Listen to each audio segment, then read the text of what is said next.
Week 9, I'll introduce a new novel, a nice variation on the genre of the motor romance called A Motor Car Divorce, 1906. The author is Louise Closer Hale. This week we will watch scenes from a film from 1927, which is mostly silent, but it's actually a hybrid format film with some sounds, because around that time, some theaters were already equipped in the United States with sound and others were not. So the industry was still cautiously introducing sound. And it's the best example of a feature film from the earliest part of the 20th century, entirely focused on the technology of the automobile among those that have survived. Today, I will also talk about the final project, and I'll do the same through the next week to make sure you understand the project, you start working on it so that you're ready when the final week of the semester comes to present on your findings for the project. Have your midterms. I'll stop 5-10 minutes before the end of the class to return your midterms. Okay?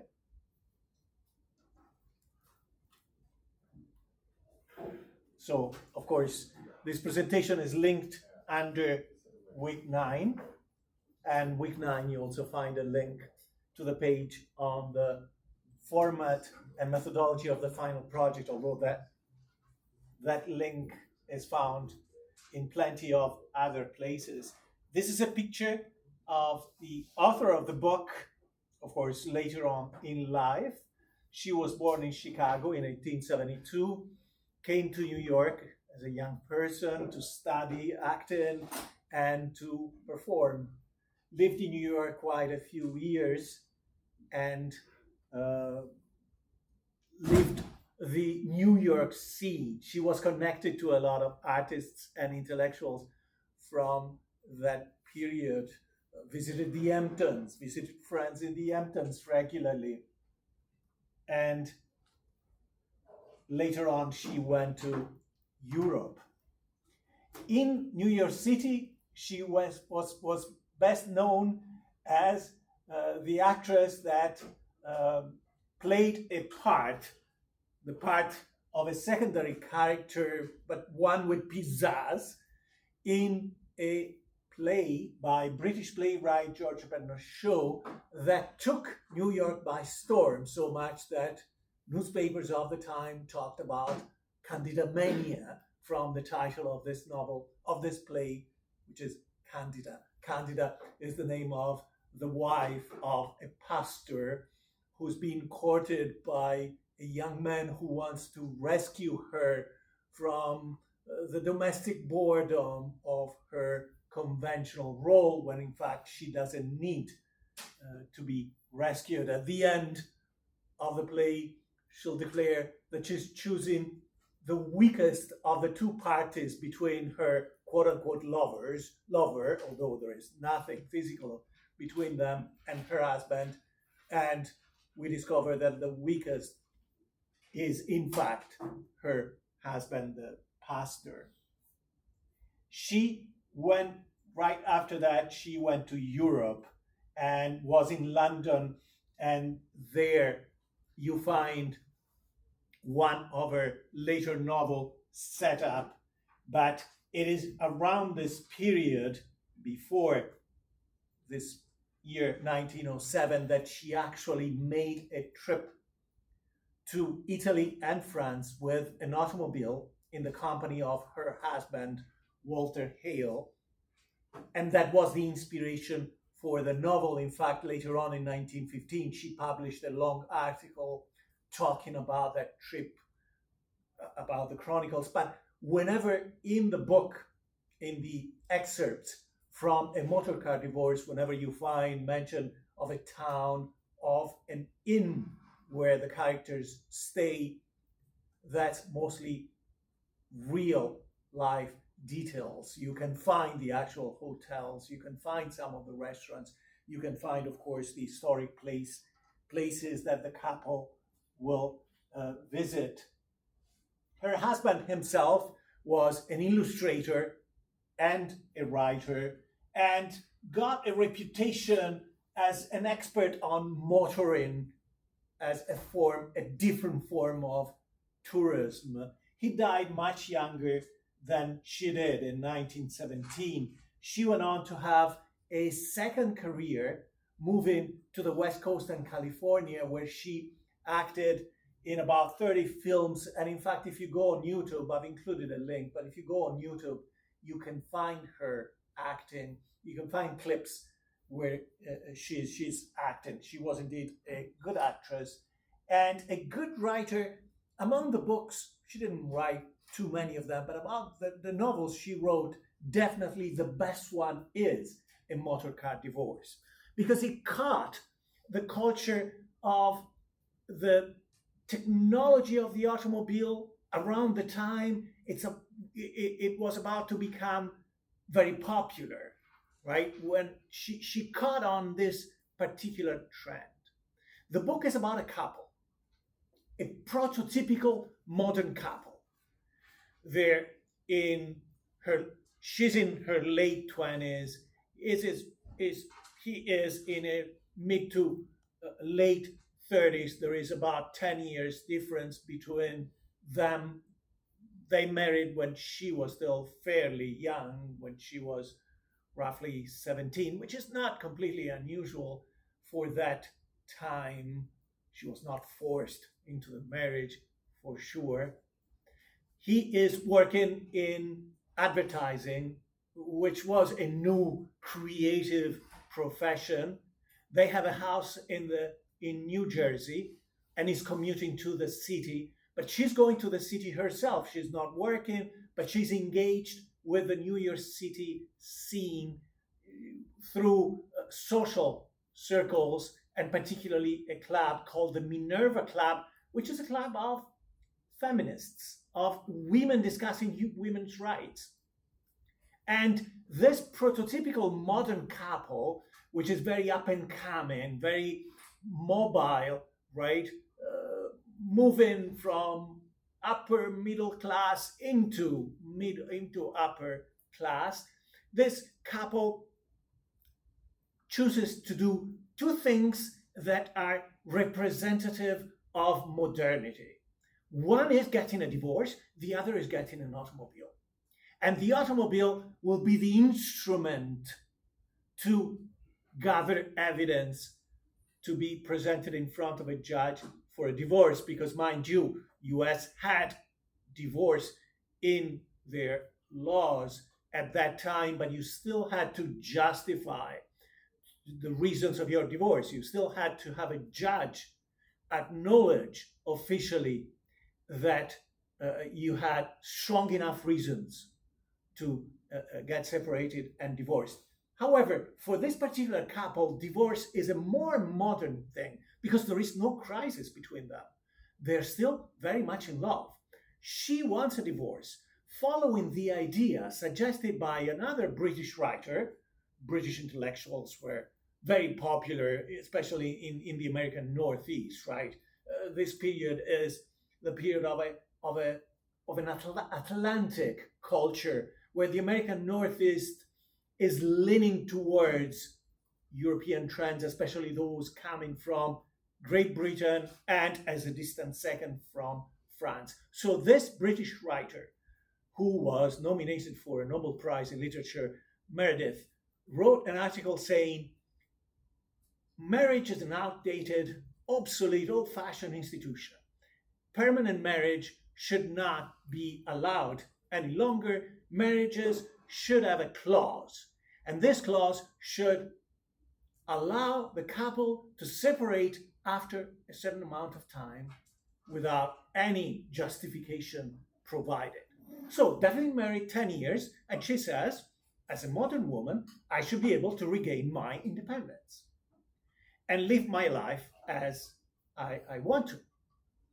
And this is the idea that gains her a lot of traction within her circle of female friends at the Minerva Club.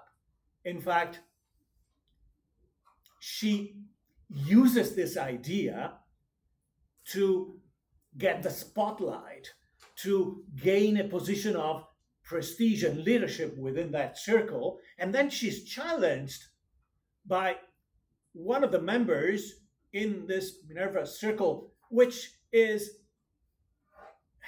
made after actual feminist clubs that existed in Manhattan at that time. Somebody challenges her saying, well, if you strongly believe in this idea of a marriage clause that should allow a woman to get free of this chain, so to speak, after 10 years, what are you going to do about that? And she says, oh, I'll do it.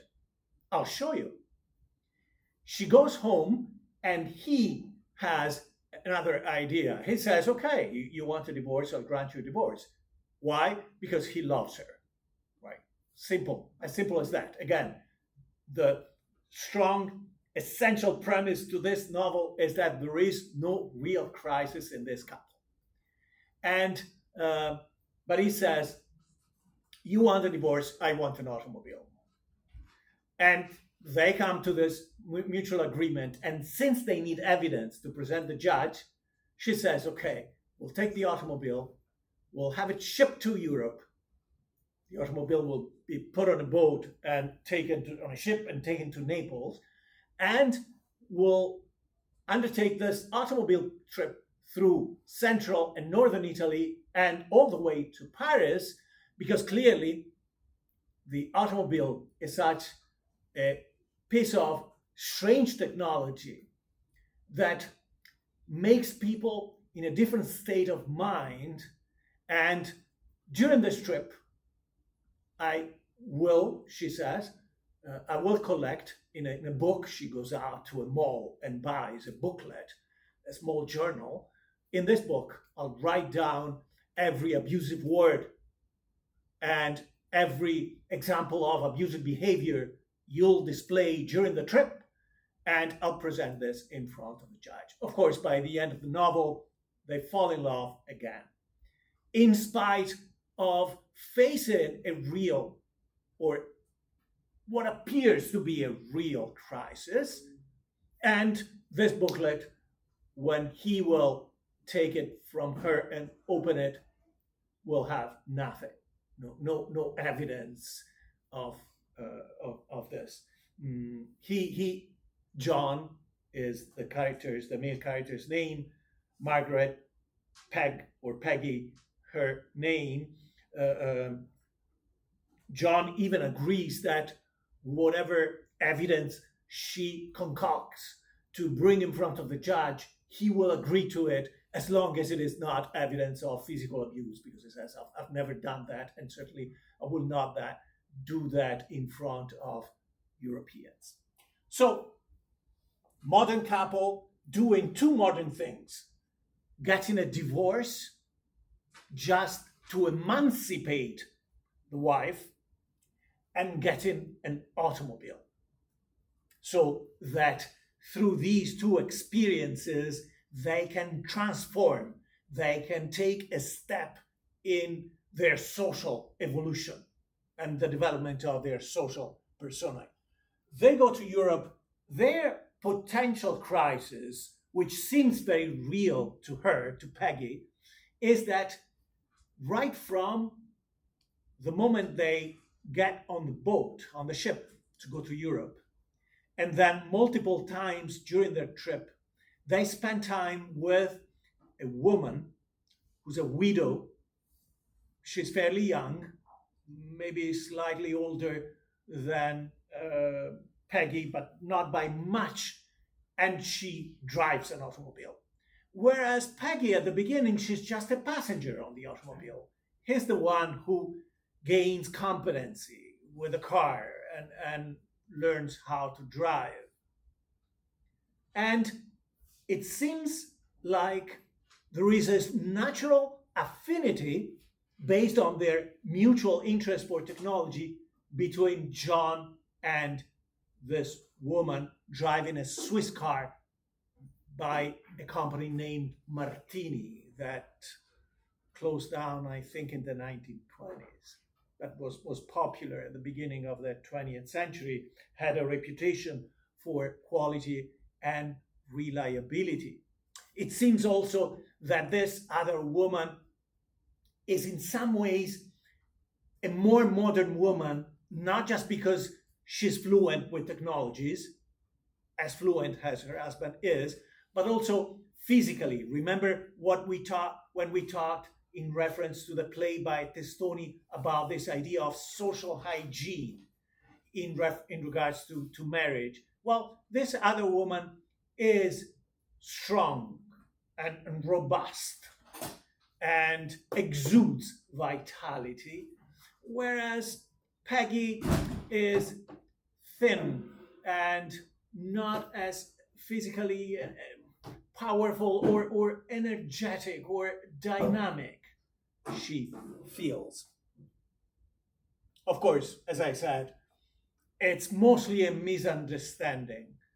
Peggy, who at some point wants to get out of their agreement, simply get to Genoa, get on a ship back to the US and be done with it because the idea of divorce has become painful. Peggy has just misunderstood. There is nothing more than friendship between her husband and this other woman who drives an automobile and is independent in real life, right? She doesn't have a partner to tell her what to do. But the other signs, the signs of romance she has read between the two of them, are just misunderstandings. And in fact, there will be another man in this woman's life. By the end, this other woman will get married. So divorce is taken out. But when they get back together, this is the best, most brilliant part of the novel. In the conclusion, it's clear that she gets back with John, but the automobile has become part of their relationship. In fact, it seems like she feels an even stronger emotional connection to the technology of the automobile. Because the brilliant conclusion of the novel, which is also, even though the novel is just a light comedy, in many ways the most feminist part of the novel, they have a final argument. John is trying to convince her that there is nothing wrong, that there is nothing between him and the other woman. And they're in France. They're a few hours out of Paris. And they get out of the automobile during this discussion. And there is a pile of rocks. And he falls down and hits his head, John, the husband. And she's afraid, Peggy is afraid that John might be dying. And she decides not to move him because she knows this much. Her medical knowledge is good enough to say, well, if someone has a serious head trauma, they shouldn't be moved other than by medical personnel. So he leaves him there, takes the automobile, and although she has barely learned how to use it at that point, she's observed John long enough and she's been on the automobile long enough that she manages to drive the automobile at high speed to a hospital. And during this trip to the hospital where she'll get a doctor, she'll take the doctor back to her husband, and John will receive medical attention, and John, of course, will be hospitalized, but will survive his head trauma. During this trip, she experiences a great deal of exhilaration. The experience of speed, the idea that she's able to drive the car by herself, she finds this very empowering. And what's interesting and in many ways feminist about this experience is that she knows that in the circumstances, as a wife, as the wife of a man who might be dying, she should be experiencing grief. she shouldn't really be elated by the experience. But she acknowledges both. She acknowledges that elation and grief are both part of her experience. Elation is even stronger, and she'll simply decide that she'll keep this a secret from her husband, that she felt so exhilarated by driving at high speed and being able to do it by herself. This is really a symptom of her emancipation, right? Even though the divorce is by then out of the picture, the idea of divorce. And so, in some ways, they become a modern couple because technology enters their life in the form of an automobile and changes their identity, changes their relationship altogether. Okay? So those are the essential elements. You find here, and this is midway through the novel, but you find the seed of that idea that the hierarchy of emotional connections is changing in the character of Peggy.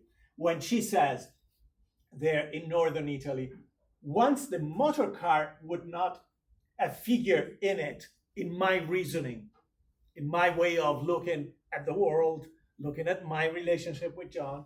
Later, it was John and motor car, right? So later, it was still John at the first place, but there was room in her view of life for the automobile. Something she did not expect, because when he comes up with the idea of purchasing an automobile, she says, okay, I'll grant you that wish.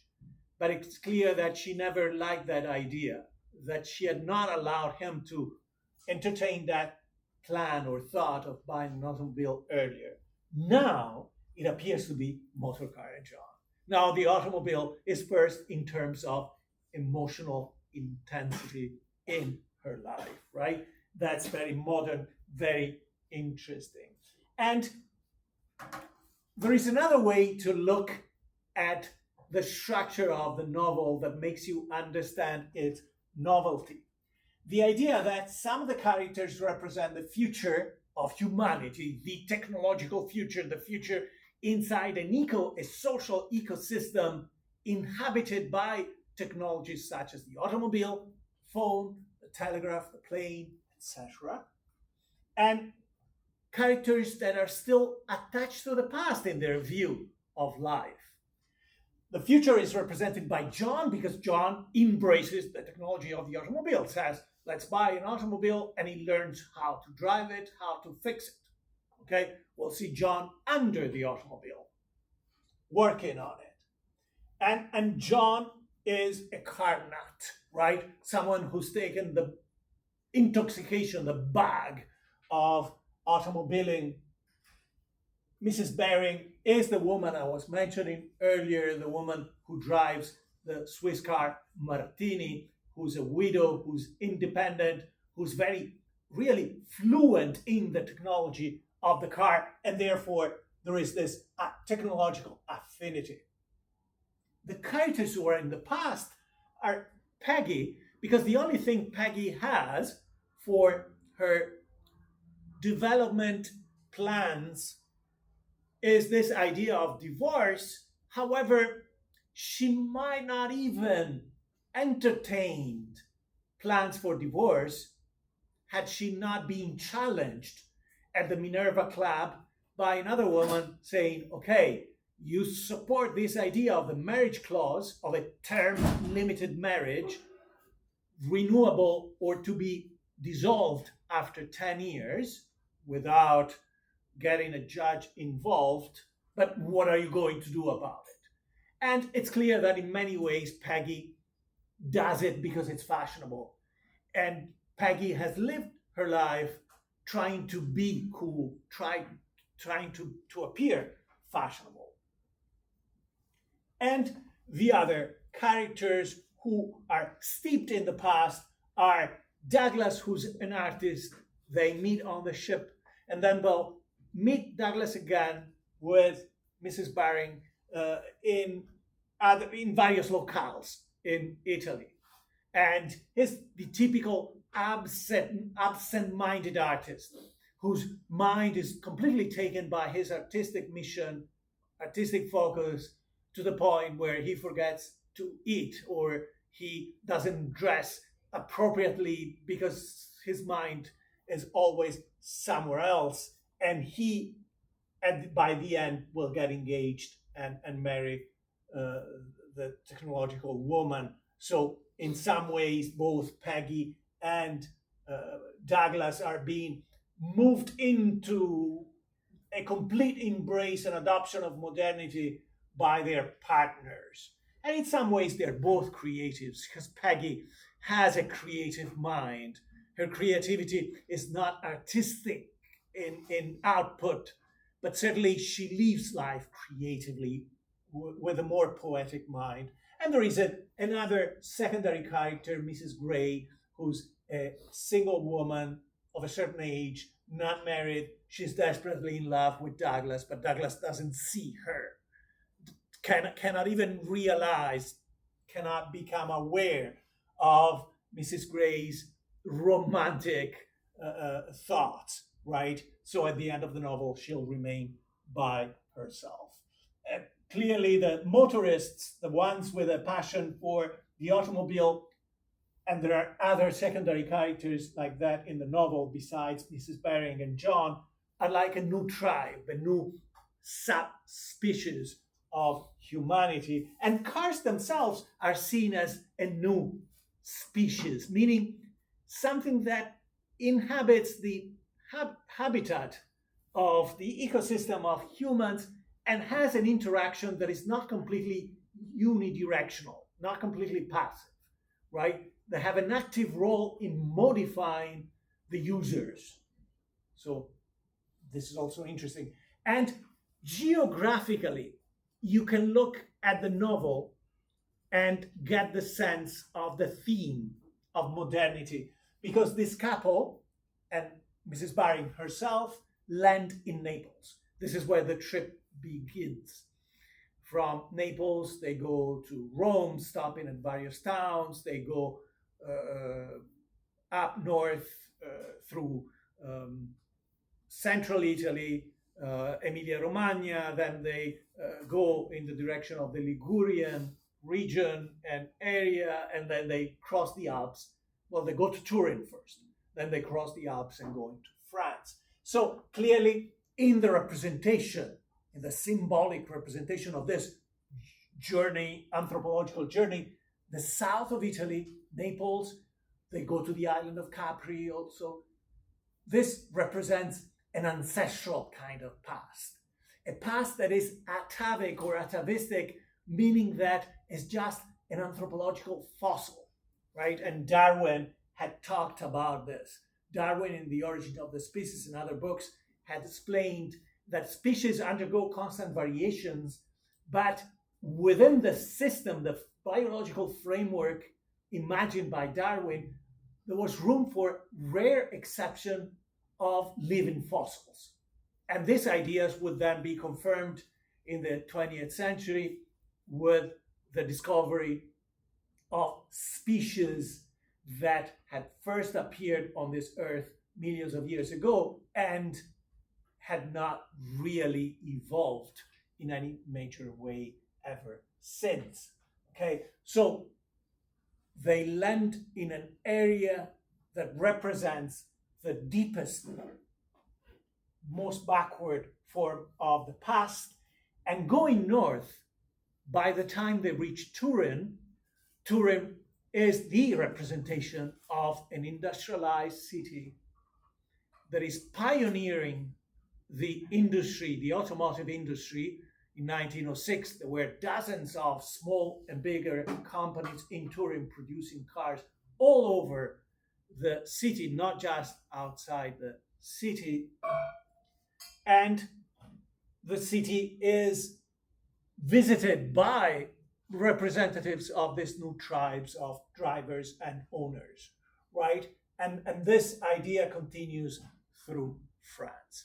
So not only you have characters who represent the future and the past, and the characters who represent the past move in the area, in the orbit, fall more and more under the influence of those who represent the future, but their trip is symbolic of this transition from the past to the new industrialized future inhabited by plenty of modern technologies.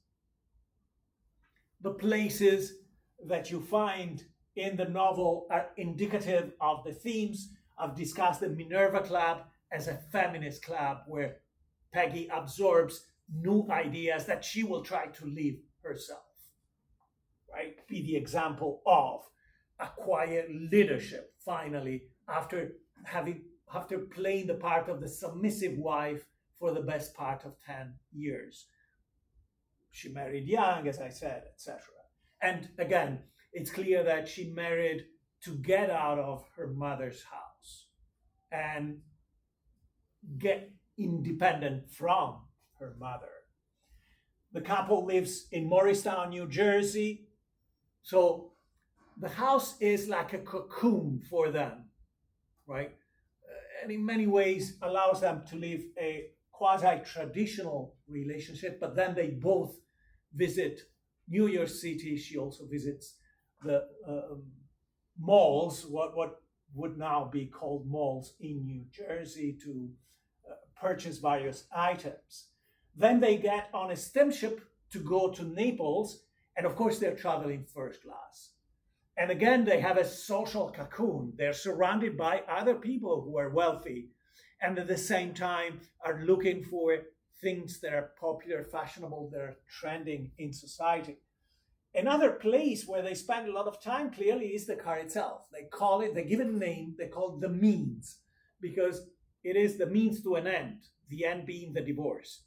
Because they think once we get on the car, the husband will get angry in one way or the other and throw his negative emotions at his wife, and she'll write it down and she'll have evidence that they should be divorced. And Italy as a place is very much at this point still an exotic place, right? Because these are two Americans who are recognized as strangers. They don't belong in that context, and they're just going through, so they cannot be censored or judged by the locals that they interact with. So they're completely free, and their freedom sometimes is downgraded to anarchy, complete anarchy. They play pranks to the Italians, for example. And Italy is still the place where chaotic passions can emerge, right? This is something you find in other books, especially British books of people visiting Italy, such as Room with a View, which I very much recommend by Forster. It was made into a film at the end of the 1990s by a great director called Merchant, but Room with a View can be found on Google Books, and it's a wonderful little book about a woman's journey to transform herself or towards independence and love at the same time. We said already, I try to emphasize the bigger themes, but it's still a comedy. It's still a form of entertainment. It's still, in many ways, a superficial book. And the crisis, the issues are non-dramatic, non-threatening. There is no real drama in this book. Still a motor romance. Classical motor romance is when two characters fall in love because of the automobile. In this case, you had two characters falling out of love and then in love again because of the automobile. And even the falling out of love is only apparent and very superficial. He never stopped loving her. He was just waiting for her to change her mind about divorce, because he thought this is just something she's doing to look fashionable. And okay, that's enough for that. In general, this is Edwardian literature, which is a British label, but again, there is an Atlantic culture whereby New York City and the northeastern seaboards looks at Great Britain and France for culture, tries to be part of the same milieu. Edwardian literature is called Edwardian from King Edward, who became King of England after the death of Queen Victoria in January 1901. And although Edward died in 1910, more or less the Edwardian period goes on up to 1914, the first global conflict. And you find in this literature a lot of features and qualities that you'll find in the rest of the 20th century. Even popular films and popular books. This idea that you have middle and upper middle class male and female characters.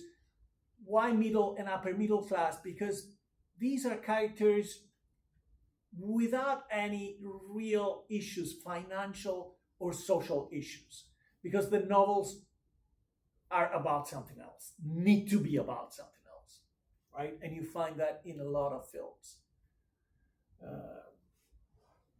Typical love story, you don't have people worrying about mortgages, right? The characters are often independent from the traditional sources of authority. They don't have a family telling them what to do. This goes all the way to Harry Potter or countless other modern characters, or don't have a workplace. Even when they work, you don't hear a lot about their boss, about the hierarchy of the place, about the authorities they're subject to. They seem to be more independent and freer than any of us is, right? And they appear to be educated even when they don't have a strong curriculum. So Peggy, for example, didn't go to university, possibly didn't finish high school, but she's still conversant with the major trends in her society. And of course, characters in this literature have this upward mobility, right? They're transitioning, they're going up. Whatever crisis they have, there is a transition, literary transition from the 19th century to the 20th century. 19th century novels are about big social issues. Take the French realism, Émile Zola or Balzac, Flaubert. They're all about the characters in the grip of society that is oppressing them through work, through the institution of marriage. So there is this big issue: how can society be reformed to make these characters into free individuals who are able to fully grow and develop, right? So there is a political struggle in it. 20th century, the struggles are individual. The characters are not fighting against society, fighting against social structures, even though, there is this reference to marriage, but it becomes the problem of an individual couple, right? So the antagonist is now no one who represents the power in society. The antagonist is the rival, the enemy of this particular character or this particular couple, right? And to top it all, a lot of these novels have elements of consumerism. And that's why you can go back all the way to the 50 Shades series. How much is 50 Shades, if you know anything about it, infused with this idea that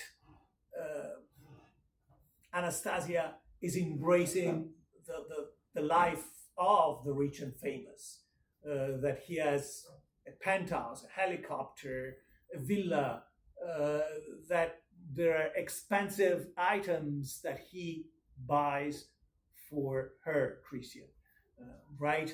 So consumerism fills the life of the characters, buying stuff, being seen with this stuff, fills the life of characters, whereas you don't find as much of that in 19th century novels, right? And controlled chaos is the idea that there is a considerable reduction of chaotic elements in the novel. There might be emotional chaos, but as far as social chaos, meaning things that are outside of your control, such as being fired, financial struggles, all those things are simplified, right? Or health issues, all those things are simply removed completely. These characters are free to focus on their romance, on their personal relationships and similar personal issues. Okay? And although the characters seem to be in transition, that seem to be eager to change and undergoing a transformation, you don't really see this transformation.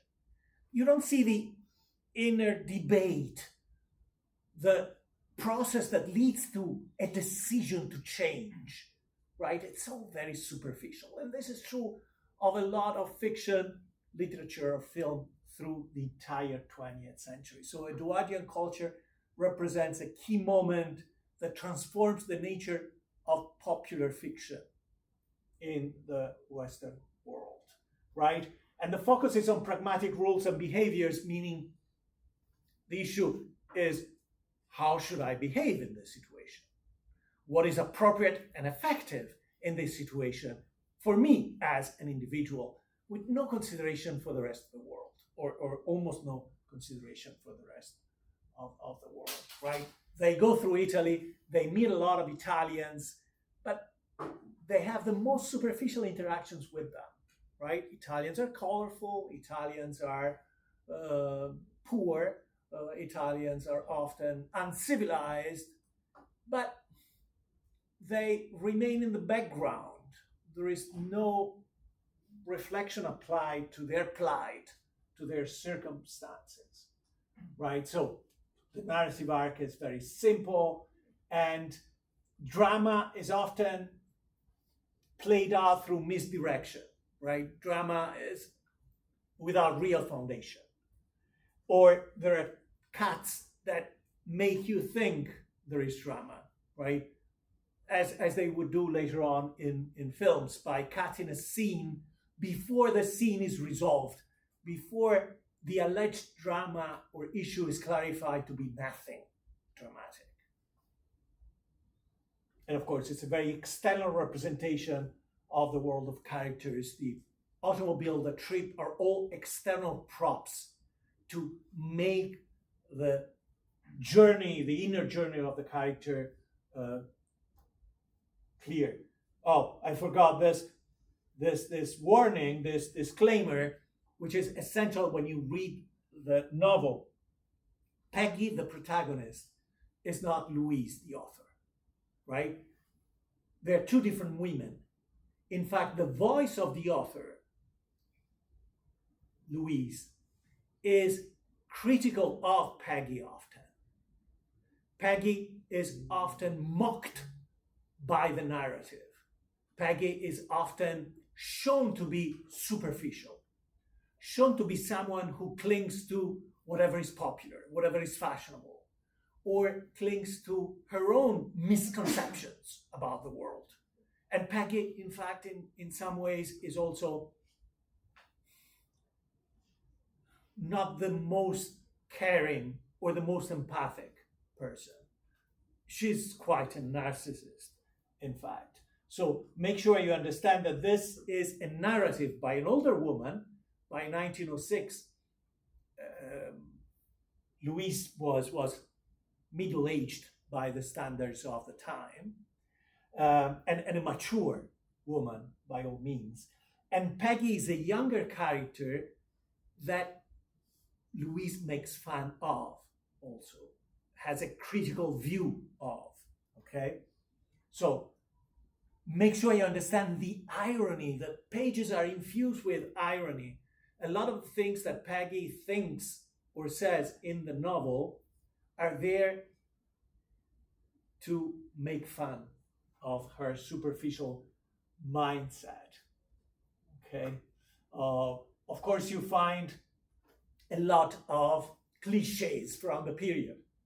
The banter between the characters, right? Because banter was a proxy for romantic tension.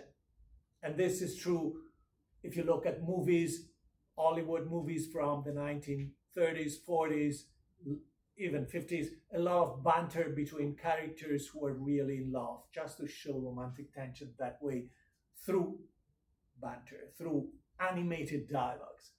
And it's still a very conventional moralistic view of marriage. You'll notice how, when they travel, whenever possible, John and Peggy have separate bedrooms, right? The same way that later on, Hollywood will show couples sleeping in the same room, but in separate beds, so that the viewer will not think of anything sexual going on between the two of them. A lot of humor is light humor, and a lot of developments are just mechanical developments. It's either more happiness or less happiness, more romance, more excitement or less, right? More words, more actions, or fewer. Okay? And that was the introduction to the readings from this novel. Now, moving on to the discussion of the final project. Before I show you some key elements of the project and the page on the project, so that you understand what I'm talking about, I want you to read a simple short story that is being used as an example to demo the project itself. But without knowing what the short story is about, you won't know what it is that I'm talking about. So go to week 9. You can go either to the portal of the class wiki, or you can go straight to week 9, and you'll find the link to a section called Format and Methodology of the final project, because in there you will find this short story that I want you to read before I continue. I'll give you 5-10 minutes to go through the novel. Again, it's not very long.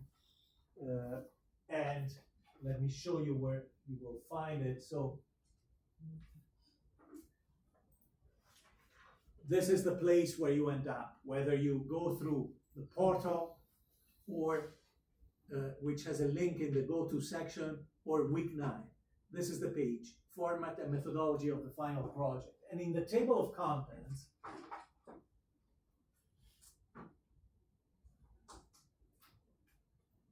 you'll find this section called Examples.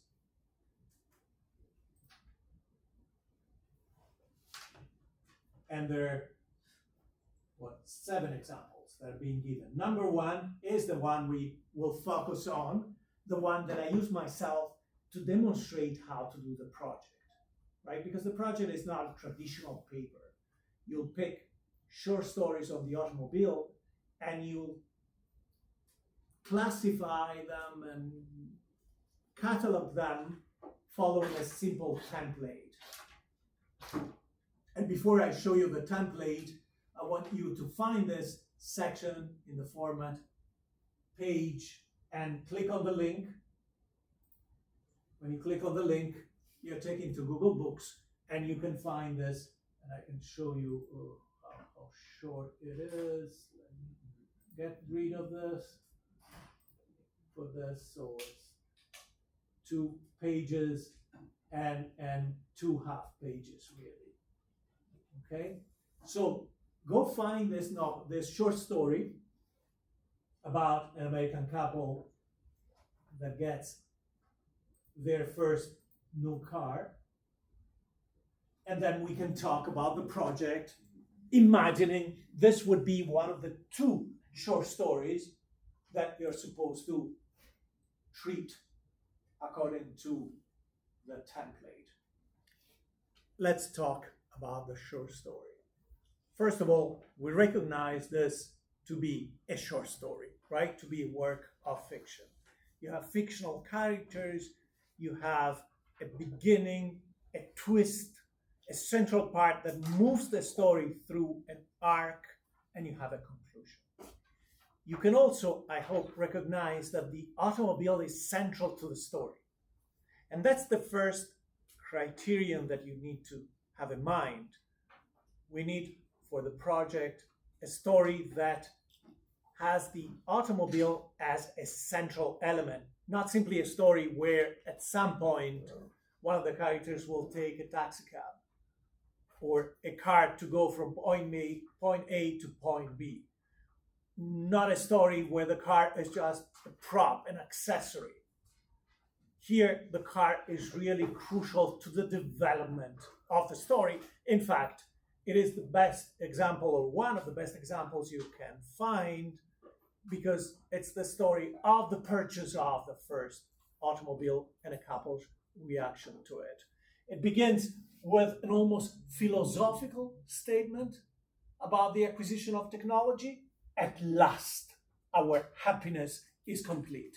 The same idea we found in The Lightning Conductor, when Molly Randolph feels that her life would be small, her world would be small, her life would be less worthy to be lived without an automobile. This idea that the technology completes you as a person, that your life is incomplete, imperfect, unfulfilled without it. Of course, in order to emphasize this, as we've seen in, for example, Charles Loomis' Araminta in the Automobile, you have an enthusiastic, super excited owner, the husband and user of the automobile, and a skeptical wife who goes along but is colder, is not as excited.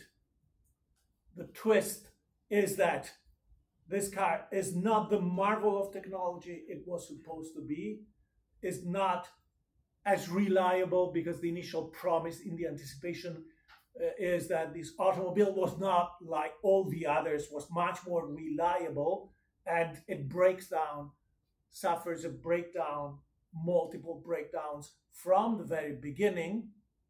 So you have the pattern we highlighted in Narratives of Technology. You have the anticipation with the promise of a transformation that is not exterior, is complete, right? When the wife says, "You, a mechanical turn of mind," meaning you've turned into a new mechanical man because you are talking automobile, because you think that the automobile will change you intrinsically.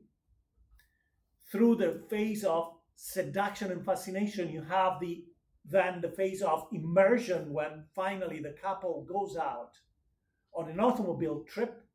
And there, as it is common, found again in Charles Loomis novels, the three of Charles Loomis, right?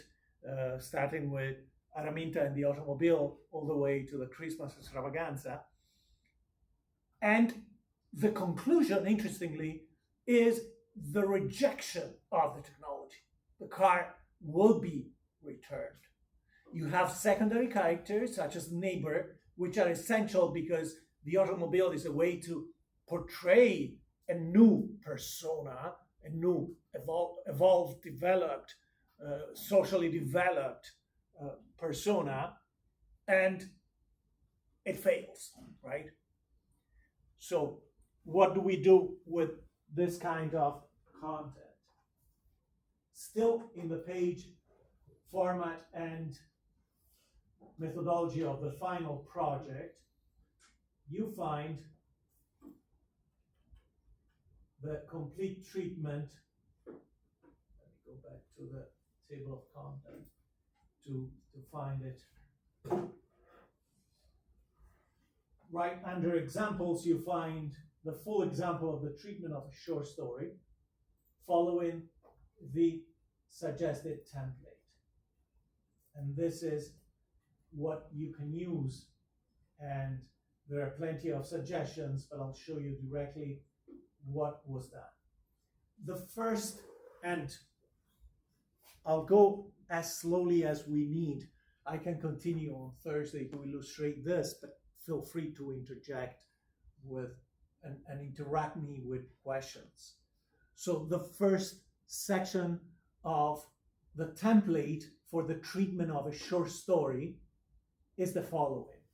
References is a section where you find the title of the story, a link to the story, right? Because if you find a new story, I'll have to read it. You find the bibliographical references. In this case, the published story only includes the initials of the author, but a simple research using any of the quotes, any of the passages, helps you identify the author as Thomas Lansing Mason, where it appeared, right, was published on this magazine called Life on the July 28, 1904 issues, and the page numbers. Following in this section, if the author is identifiable, because the story could come with no indication of an author, or could come with initials that you cannot unpack and connect to an actual author. It could come with a pseudonym for which we don't have a corresponding real life author. But if you can identify the author, then you could include just a few details about the author. Just a few. Again, anything that might be useful to understand why he wrote this kind of story. And you can see I just introduced the essential. I mentioned my source, which in this case is Wikipedia, and the information there is reliable. So I'm fine with that. And Wikipedia has aggregated more information that you can find anywhere else. I added a second point in here about his style, right? I hope you can read from the back, right?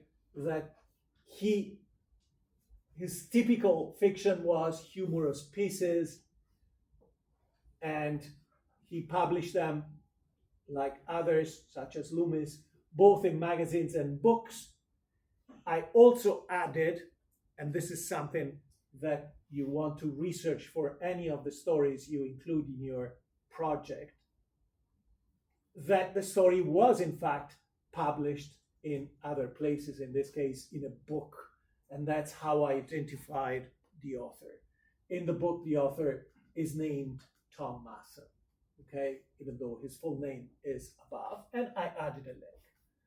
I put the length, you don't have to put the length, right? I put the length just to show you that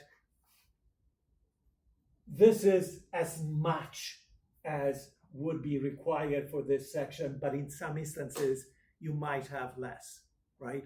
Because in some instances, you might have a story that was published once for which the author is not identifiable, right? So this section could be as short as the first block of text, right? Depending on the story. So keep that in mind. But certainly you don't want to prolong this section farther. The idea is that the entire treatment of a story with the help of this template would be around 1,000, 1,200 words, or you might have a story that deserves more words and another that doesn't require as many. The synopsis of the story is one of the most important pieces of the treatment of the story, if done properly. In the synopsis, you're not supposed simply to summarize quickly or generically the contents of the story. Rather, you're supposed to use the elements in the story to highlight the role of the car in the narrative. And you can include in here some short quotes whenever necessary, of course, with their page numbers. Let's read the beginning, and I'll stop in a few minutes to return the midterms. Mr. von Bloomer comes home to his wife with gladness in his voice and a suppressed but nonetheless real attitude of unqualified satisfaction in his whole manner. I included these quotes because, of course, the gladness and the satisfaction are related to his plan to purchase. Well, he has purchased the automobile. He needs to wait for the delivery, right? He needs to go back to get the car. As anyone would these days. He announces that finally their happiness is complete, which is the first line, because he has just purchased an automobile called the Roadrunner. His wife is surprised, since her husband had previously stated that he would never buy one, claiming cars are famously unreliable, always getting out of order, and a source of endless trouble. We learned that von Blumer changed his mind after talking to a friend who has one of these inimitable machines, and after going on a ride with him. So, in my synopsis, I've tried to be selective. I'm not following in a linear way the story. I'm just trying to put together in a coherent narrative the important elements, but I'm keeping my focus not just on the story, but on the role of the automobile in the story. So my synopsis, if you read it in its entirety, is not simply descriptive.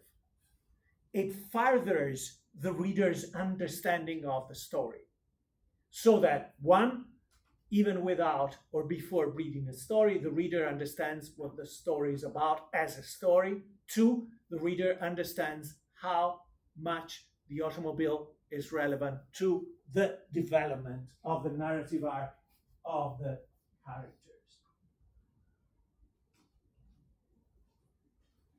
Again, I put the length just to give you an idea, not that you have to measure every single section, but my synopsis in this case is a bit longer, 640 words. It might be shorter for a story, but it's not as detailed, not as full of developments, right? But I've tried to make this comprehensive of details connected to the car. The next section is called relevant quotes. And here too, you need to have an understanding of what is required of this section. The same way that the synopsis is not generic, it's not short, but it should be detailed, should have a focus on the automobile. The relevant quotes should be longer quotes that are immediately evident in reference to the car, of the importance of the car in the story. That is to say, again, quotes such that even without reading the story or before reading the story, any reader, your friend, member of your family, would be struck, would be impressed by the language, by the manifestation, the expression of the theme of the automobile. Take the first one. At last we can live. I've bought an automobile, right? By itself, it screams the automobile is important. I don't need to think about it much. This quote makes it clear that the story has this excessive focus on the automobile.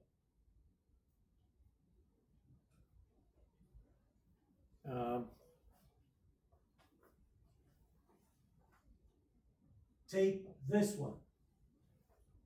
But when it comes to mechanics, when it comes to logical adjustment of intricate machinery, that's where I live, right? This connection between his life's mission and meaning and the new technology the character has acquired, right? So when I find quotes, and again, this section could be shorter or longer depending on the style of the short story you're using in your project. When it comes to this section, I should not be wondering why you included the quote. It should be immediately evident. It should be the strongest, more memorable quotes that define the centrality of the automobile in the project. And then there are a few other sections, including the analysis. Let me show you just the sections and then I'll stop and we can go back to this. Yeah, the next section is actually the analysis. And this is where you would use the narrative patterns. In this case, you would highlight in the analysis how the story is all built around the various stages that we insisted on: the anticipation, the fascination, the transformation and to conclude with the rejection of the automobile.